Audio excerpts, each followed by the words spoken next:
Welcome back, everyone, to IVRT method development, validation, and transfer session. To the next slide. So I have already introduced our 3 panel members, which presented their talk earlier in the afternoon. In addition to them, we also have Dr. Kevin Warner, who is a Vice President and Pharmaceutical Department at Allucent Biomedical Incorporation. Dr. Warner has more than 15 years of experience in topical product development, including formulation and manufacturing process development. He is also a member of USP General Chapter's Dosage Forms Expert Committee.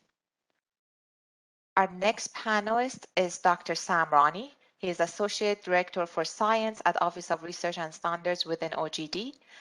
Dr. Rani is a thought leader in topical and transdermal drug products with over 30 years of experience in skin research. He serves on multiple expert committees and panels for USP, and in his current role at OGD, he serves as a Chief Scientific Advisor for topical product bioequivalence issues. Our next panelist is Dr. Hiren Patel. He is a bioequivalence assessor at Division of Bioequivalence 2 within OGD, and he is the lead for the topical and transdermal drug products and advanced techniques for demonstrating bioequivalence for complex drug products. Our next panelist is Dr. Josephine Aimiu Wu.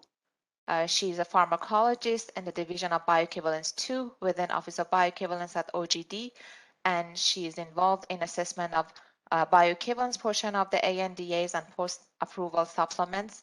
In addition to topical products, she has also expertise with regards to various other drug products. Last but not least, Dr. Abhishek Juluri. He is a reviewer within Division of Bioequivalence 3 at OGD. He joined FDA in 2019, and prior to that, he was in Akron, Ohio, where he worked on development of novel drug delivery technologies for topical and transdermal delivery of macromolecules. And he also worked at Targus Pharma. And with that, we can start our discussion. And the first topic that we would like to touch on is related to apparatus selection. So we had an extensive discussion in the morning related to the apparatus for IVRT, what is recommended in the USP Chapter 1724, and how one should qualify an apparatus for IVRT. So as you see in the slides, there are different types of apparatus that are recommended in USP Chapter 1724, such as vertical diffusion cells, emergent cells, and a flow-through cell with USB apparatus 4. I'm not going to get into detail regarding these apparatus. We already heard about them, and we will have also more in-depth discussion related to them in the tomorrow's session. But what I would like to ask the panel is that is there any advantage of using one over another when it comes to these apparatus for the IVRT study?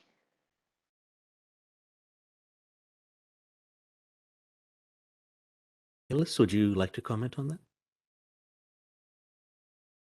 I think you may be muted.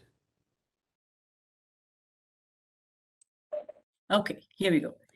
Yes, I think which apparatus to be selected for a particular IVRT method generally depends. There are scientific considerations, there are practical considerations.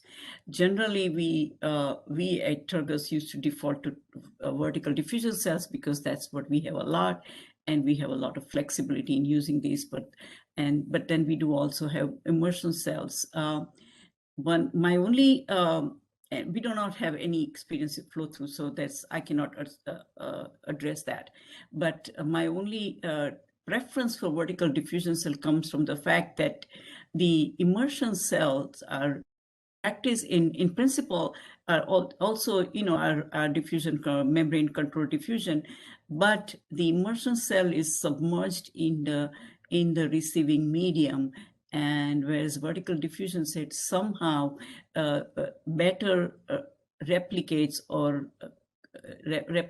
the actual clinical situation, dosage form apply, and the rest of and the donor chamber and the dosage form is exposed to the environment. But other than that, once you have some preliminary considerations and you find that either one of the apparatus should be acceptable and should be able to develop a method using either one. Thank you. Anyone else wants to chime in? Also, we can discuss about considerations related to dosage form when selecting an apparatus.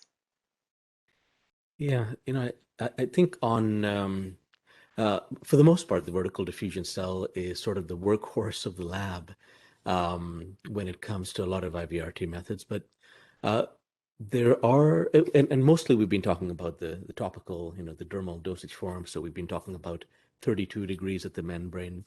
But there are those products that are, let's say, vaginal or rectal products, where not only would we want to be at 37 degrees instead, but sometimes, if it's a dosage form where, let's say, a suppository type dosage form where the entire dosage form sort of needs to melt a little bit at 37 degrees, there may be advantages to using some of these other immersion cell or flow-through cells where that dosage form can kind of experience conditions that may be more helpful in developing those IVRTs. What are thoughts from the group on things like that? Yeah, well,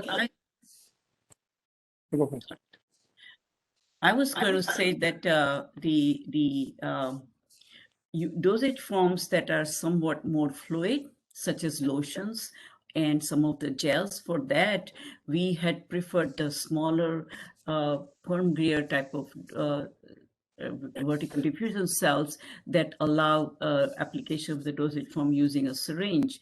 Whereas if I was developing an IVRT method for a hydrophobic ointment or even a cream, my preference would be to use a spatula, and then we can use the apparatus that we can apply that technique. But that's just a practical consideration. So we in also, terms, all go the ahead. time. Go ahead. We are started all the time with the French diffusion cells, and the majority of our dermatological products developed with the French cells. But in a very rare cases, especially when the sensitivity cannot be shown in some of the products, we try another system also. It might work on the immersion cells or the flow-through cells. Yeah. Those one. Otherwise, of course, the dermatological product mainly working on the French cell. Yeah, I know I don't have any experience using the flow-through cell with USB apparatus 4. Does anyone on the panel actually have experience with that, to actually develop an IVRT with that? I've seen methods developed successfully with the immersion cell. But I've also heard that that sometimes when the investigators opened the immersion cell back up again and inspected, the dosage form itself had been completely dissolved. And so it was a little bit difficult to understand whether the data they were getting represented the release rate and kind of the receding boundary of concentration at the membrane, or just the receding dissolution of the entire dosage form at the membrane, which is a little bit difficult, not so straightforward to interpret that data and whether that's relevant. But in terms of dosage forms, one of the areas where we have a lot of problems, or I think where challenges occur, is with these petrolatum-based ointments. And Kailas, you were presenting some data about your experience with those. Perhaps others on the panel have some experience as well. Did you find that the type of diffusion cell that you used could help in any way with improving the development of an IVRT for petrolatum-based ointments? Not so much the type of dosage form, Sam, but definitely what I talked about is a application of the dosage form to the donor chamber, and we found that in some cases the dosage form would just bundle up in itself and would not establish a good contact between the receiving medium and the and the hydrophobic matrix, and we had to apply really well in order, and we had to be very careful. But these, at least the hydrophobic ointments that we have used so far or developed methods for so far, I had preferred using spatula technique that has a little bit, I found that to be more consistent in developing IVRT method rather than a syringe. Okay, thank you very much. I had one comment back please on go our ahead. selection that I saw in our previous panel discussion. Some question related to using of horizontal diffusion cells. As I read the question, I didn't know if they're referring to flow-through cell or a true horizontal diffusion cell. But if that is a question out there, the horizontal diffusion cell would not be a good use for IVRT. It would be good for IVPT in that case, not utilized very much, but that's where I would have used a horizontal diffusion cell for IVPT, because you wouldn't be able to get control of your loading of the sample in a horizontal diffusion cell. You know, it's a good point, Kevin. I'm not sure what they're referring to with the horizontal. I don't know if it's those side-by-side diffusion cells where the membrane is between two chambers. Yeah. But yes, I guess I won't comment because the principles of the test. Yeah, I just wanted to mention that if it is a closed cell, that's what they're referring to, and if that's a question out there, to ensure that that would not be an appropriate apparatus to use for IVRT. Yeah, and the side-by-side cells wouldn't be appropriate for IVPT, but the ones where you have flow through and the dosage form on top, that would be appropriate for IVPT. Yeah. So a bit hard to tell what the question was there. Yeah. And one thing on the consideration related to dosage form, another one that was out there in the chat, and I've done some as well, is with suspensions and the loading of those. I have not had too many issues with using this same general principle with a suspension-based semi-solid formulation in a vertical diffusion cell. That has been developed, just fine. Suspension. I don't know specifically what the question was, but any other comments on suspensions? Sometimes companies choosing immersion cells because they have more experience. They don't have a French cells, and the majority of those companies is experienced with immersion cells, which has a solid dosage forms, and that they eager to use immersion cells. Recently, there was a published article which very interesting. They took the acyclovir ointment and fully validated it, published, and show very good results, actually, discriminatory and reproducibility. It was published recently, 2001. Also, I just wanted to add from a bioequivalence assessor's perspective, we tend to see a lot of the vertical diffusion cells with IVRT studies conducted. I'm using those. And in that case, we recommend that the applicants just send us data to justify why they selected any particular apparatus and to provide all the qualifications parameters as requested.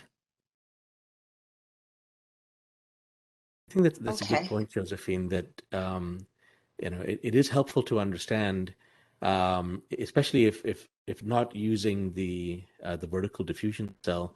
If you have data where you began to develop it in the vertical diffusion cell and had difficulty, and that's why you transitioned over to using a different apparatus, which are less conventional in our experience.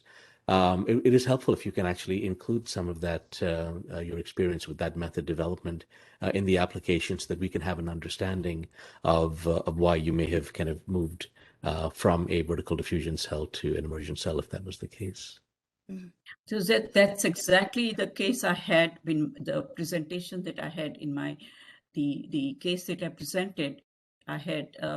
We had worked develop on vertical diffusion cells with no success, and then we switched on to immersion cell, and we were able to develop. And the company representatives of our clients wanted us to provide all kinds of justifications because they were concerned that the agency will definitely ask why going to immersion cell.